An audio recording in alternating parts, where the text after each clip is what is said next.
I mean, I'll let Chip kind of get into that, because I think if you look, I mean, you have a right to know how your tax dollars are being spent, especially if they're being spent overseas in a foreign country.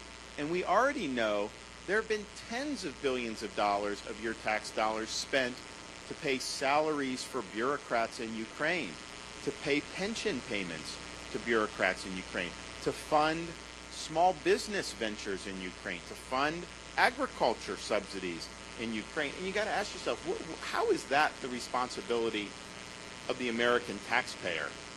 And I think that they basically have no end in sight about in terms of what they want, and they are fighting tooth and nail the accountability.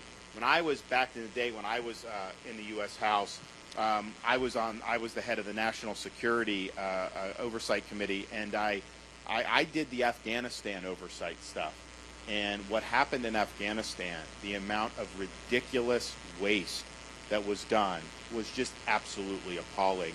I'd be willing to bet that you're going to see that in Ukraine and then some. And, you know, the problem with Ukraine is, like, look, I'm rooting for them over Russia. Obviously, Russia's the aggressor.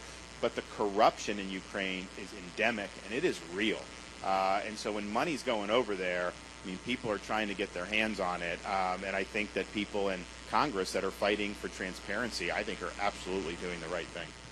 I agree with the governor. I mean, look, it was no accident that a year ago, right almost now, maybe actually this week, that the $1.7 trillion Nancy Pelosi omnibus spending bill that got jammed through the Senate, okay, with 17 Republican votes supporting it in the Senate, that Zelensky addressed Congress that month, that week, right? That's not an accident, right? That was purposeful.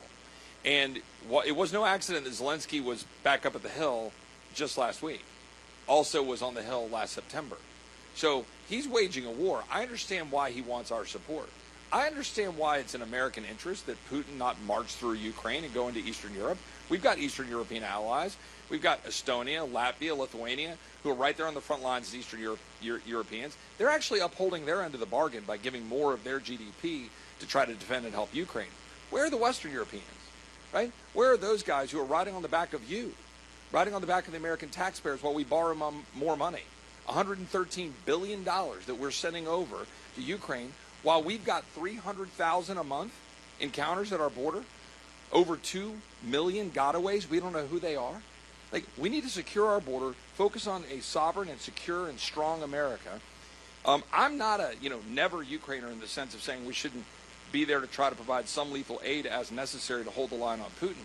But a blank check, we are not the world's ATM. We got an inspector general, we Republicans, embedded in one of the appropriations bills we were fighting for this summer. We're fighting for transparency. But at the end of the day, we need the willpower, we need leadership to force Congress to hold the line, because I can promise you, I mean, it's an amoeba up there trying to get people to hold the line for you in Congress. So I'm going to keep trying, but it is an uphill climb with a 3 or 4 person majority with a handful of my colleagues who are all too willing to use the military as an excuse and standing with our men and women as an excuse to continue to fund the very endless engagements of conflict that are causing such a stress and a burden on our men and women in uniform.